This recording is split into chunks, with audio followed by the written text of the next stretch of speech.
Ang pag-uusapan natin sa video na ito ay magka-configure tayo ng static route sa GNS3. Pag bago ka pa lang sa channel na ito, huwag mong kalimutan i-subscribe and pindutin ang notification bell para updated ka sa mga in-upload ng video.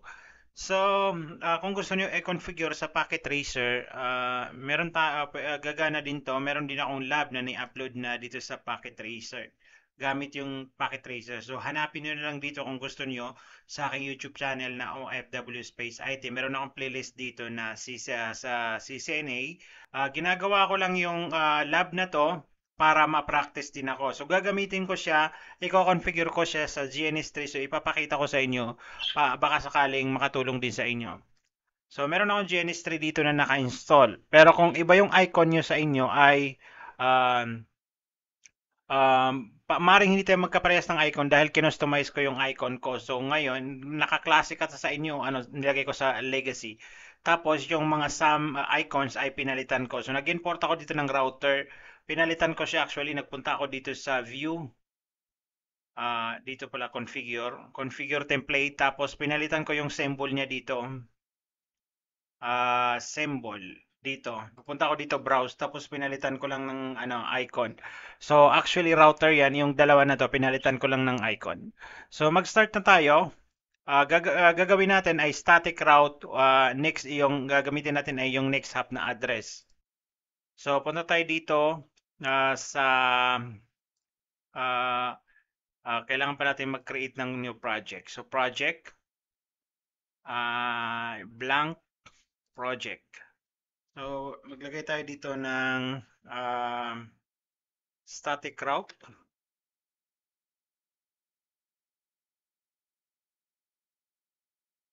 Using next IP address. So, yan. And pagkatapos, okay natin. And i-drag ko yung mga router dito. Kuha ko dito, i-drag nyo lang dito. So, yan. So, tatlo yung gagamitin natin.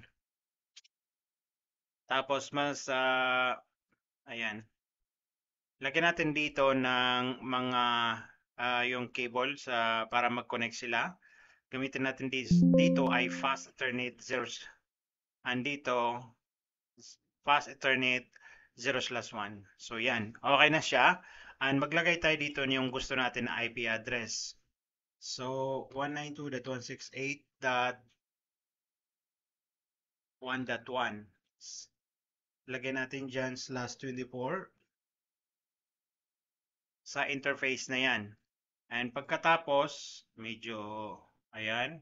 And sa interface dito, medyo layuan ko kasi maglalagay tayo dyan ng mga, yan. I-copy natin to. And ilagay natin dito, i-paste natin dito. Duplicate. And sa area na to, ilagay natin dito ay edit text 2. And apply. Okay. So yan. And dito sa insert yung network dito sa area na to ay 1.0. And yung interface dito ilalagay natin IP address ay 192.168.1.2. So basic lang siya.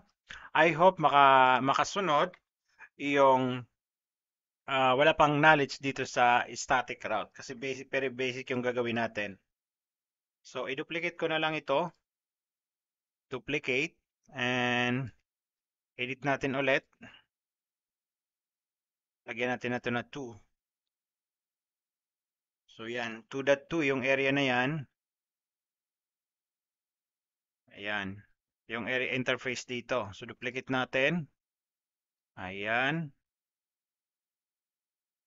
Edit text and 2.1. Ayan. So by the way guys, kung gusto niyo i-follow yung aking tutorial, pwede niyo pwede kayo gumamit din ng Packet Tracer, the same lang. So again, itong mga nakikita niyo sa screen ay router yan, kinustom ko lang yung kanyang icon. So mag-start na tayo dito, right? Natin muna, i-play natin yung ating router kasi naka-start natin all. So makikita niyo mag-green yan. So sa packet tracer, naka-rave yan pag ini-start nyo kasi walang start dyan. So sa GNS3 lang. So kailangan nating start bago tayo mag-umpisa. So configure natin, right click nyo dito. Ayan, right click and configure. Ay double click, wait natin. Dito pala sa console, sorry. Ayan. So mag-assign tayo dyan ng mga IP addresses. So i-click nyo pala to para mag-show yung mga interfaces, yung show hide interfaces level. So yan, nag-show na sila. Ayan, urong ko dito ng konti ito para makita natin. Ang nag-pop up na dito yung aking yung console ng router 1. So ito kung makikita niyo router 1 dito. So ano natin, enter lang natin, hintayin nyo kasi naglo-load pa. So una, kailangan natin mag-assign dyan ng IP address. So IP address, kailangan natin i-type yung command na to para makapunta tayo sa privilege mode. Enable and config terminal o config tayo lang, okay lang, itab ko lang. Sa aking keyboard, tinab ko para mag-autocomplete and enter natin. So yan. So pwede na tayo pumunta dyan sa interface sa FA0/0. So bago natin i-configure ang IP address dyan sa interface, ay tingnan natin kung ilang interface yung kung ilan ang interface ng meron ang router 1. So show do, kailan ba natin gumamit ng do? Show IP interface brief, BR. Shortcut yun. So maraming interface is CR1. So ang ano natin, kailangan natin i-configure na lagyan ng IP address ay ito. At saka kailangan natin siya enable. So punta tayo sa interface na yan. Anong kailangan natin ng IP command? Ito lang kailangan natin interface FA F0/0. So yan, enter natin. So dyan na tayo sa interface na to. Dito na tayo sa interface na to. And kailangan natin i-assign ng IP address. So IP address, ang nilagay natin dyan sa ating topology ay 192.168.1.1 space, yung inyong subnet mask na /24. Ang ibig sabihin niyan ay 255.255.255.0 and pagkatapos enter nyo.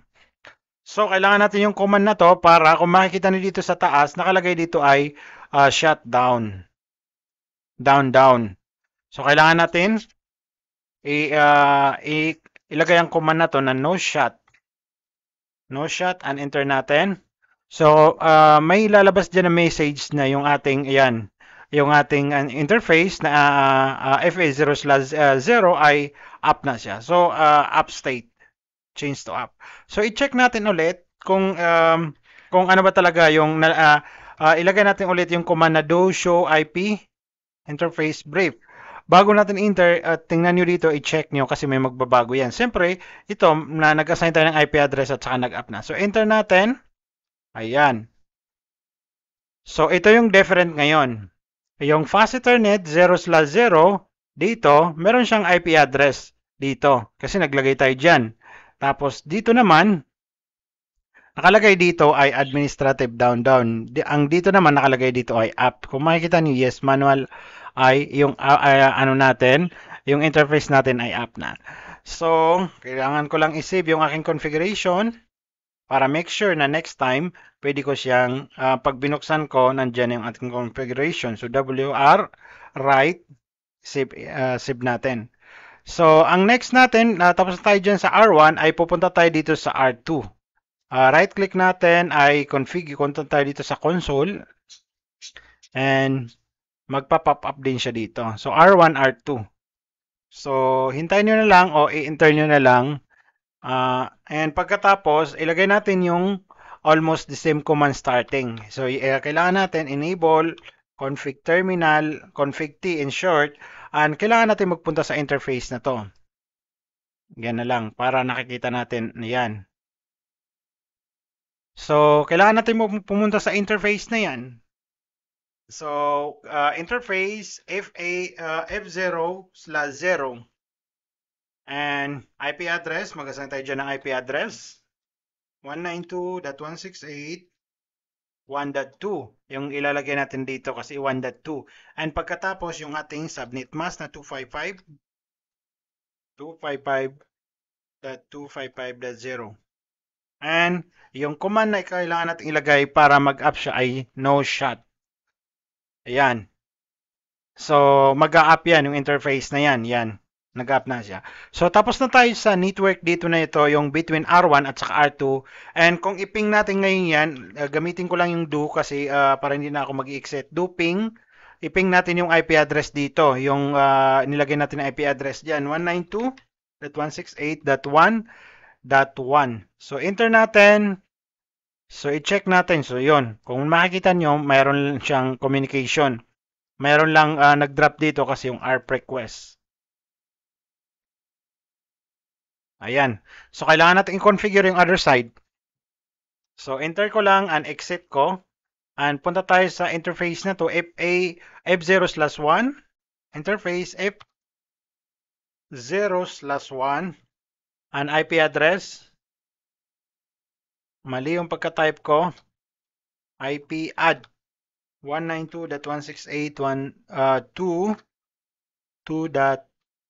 and ang ating subnet mask na 255.255.0. No shot. Ayan. And pagkatapos, i-save ko lang yung aking configuration. Ayun, up na yung ating interface. Do WR for saving our configuration. And pagkatapos, punta tayo dito sa R3, router 3, and i-click natin yung console para mag-pop up yung nakadalawa tayo dito. So, R1, R2, R3.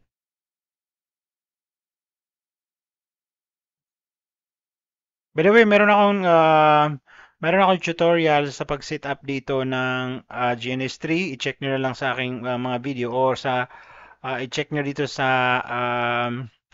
below ng video description. Baka na-upload ko dun.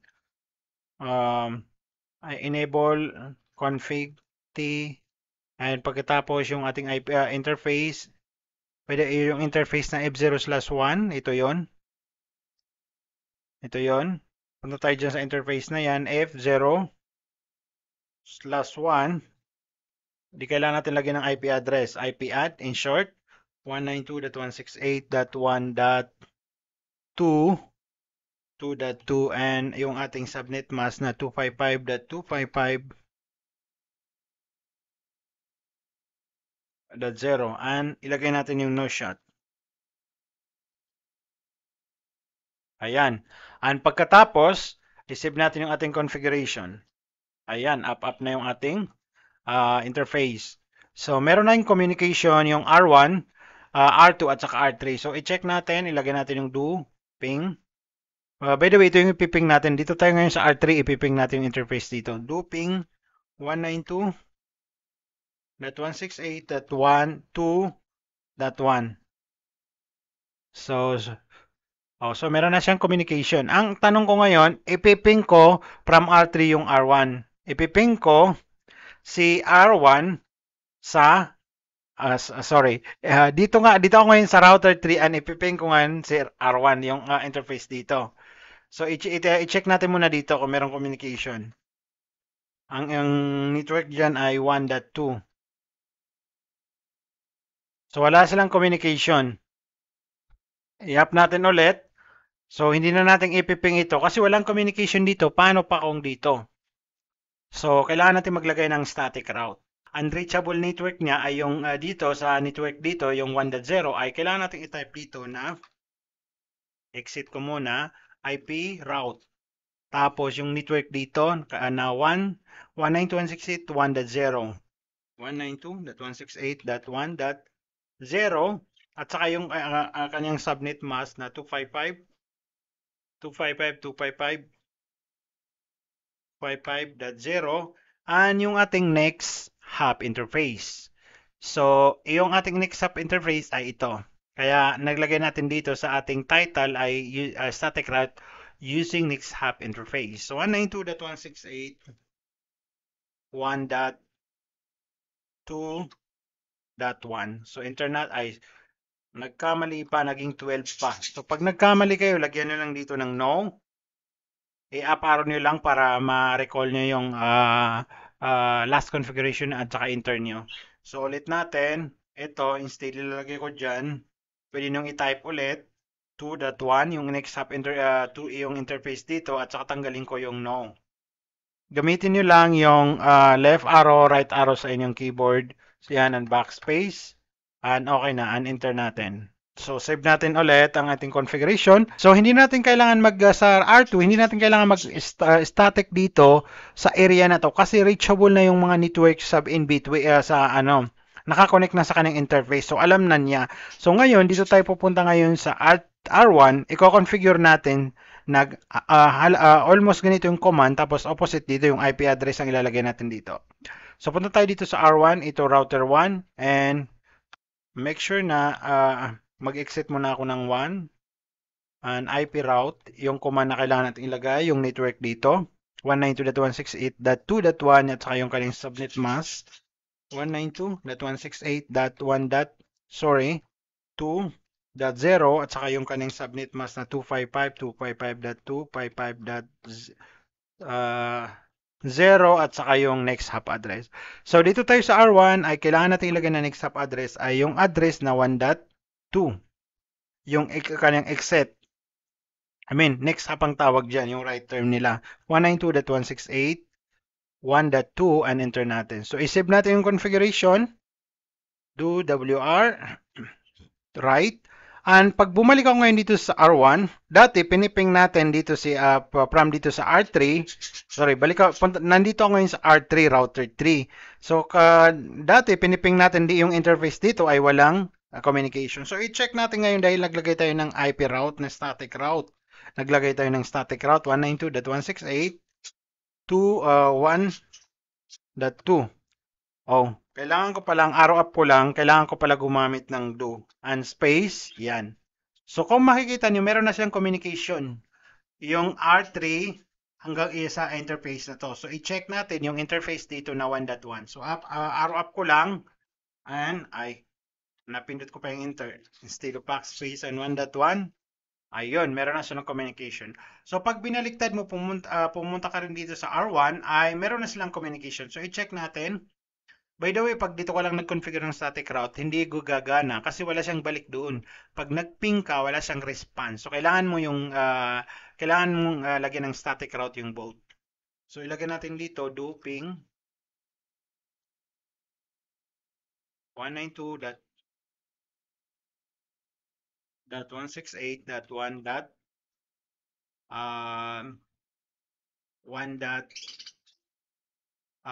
Sorry. Yung router 3 2.2 and enter natin, so meron na siyang communication. So hanggang dito lang guys, huwag niyong kalimutan i-like and support ang aking YouTube channel. So ito yung aking YouTube channel and gagawa ko dito ng playlist na about the GNS3. So GNS3 labang ilalagay ko para kung gusto niyo panoorin yung mga video ko related sa GNS3 ay doon niyo punta sa aking playlist. So I hope nakatulong sa inyo yung video na to. Have a good day sa inyo lahat.